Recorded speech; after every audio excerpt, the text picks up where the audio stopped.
ভাই বলে দেন। আপনারা তো দেখতেই পাচ্ছেন, আমরা হবিগঞ্জে আমাদের পূর্ব ঘোষিত কর্মসূচি ছিল গতকালকে হামলার বিরুদ্ধে। তো আমাদেরকে প্রথমে মৌলিকভাবে তারা বাধা দিয়েছে, তারপরে কয়েক দফায় বালু ট্রাক, ট্রাক্টর এবং আমরা এখানে এসে পুলিশ সর্বশেষ আটকিয়ে রেখেছে এবং তার পিছিয়ে ছাত্রদলের শত শত সন্ত্রাসীরা আছে।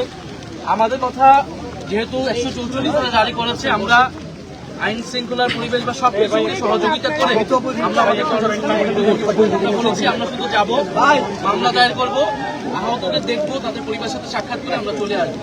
প্রয়োজনে আমরা যতজন বলবেন আমরা ততজন নিয়েই যাবো। আপনারা আমাদেরকে সহযোগিতা করুন। আমরা এখানে কোনো ধরনের পরিবেশ অশান্তি চাই না। আমরা চাই আপনারা লফুলি কাজ করছেন, কিন্তু তারা আজকে যেইখানে এইখানে কিন্তু 144 ধারা নাই, তারা এইখানে আমাদেরকে ব্যারিকেড দিয়েছে এবং আমাদেরকে সেখানে যেতেও দিবে না।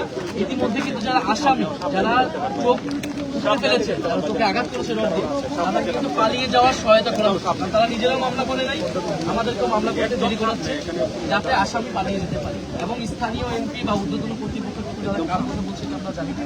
আমাদের কথা, আমরা এখানে বসে থাকবো, আমরা আসছি ঢাকা থেকে, আমরা হবিগঞ্জে মামলা করবো, তারপর আমরা যাবো।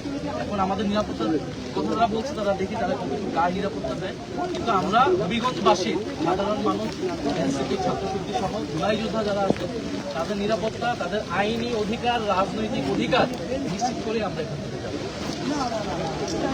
মাহমুদ আপা একটু আপনি বলেন।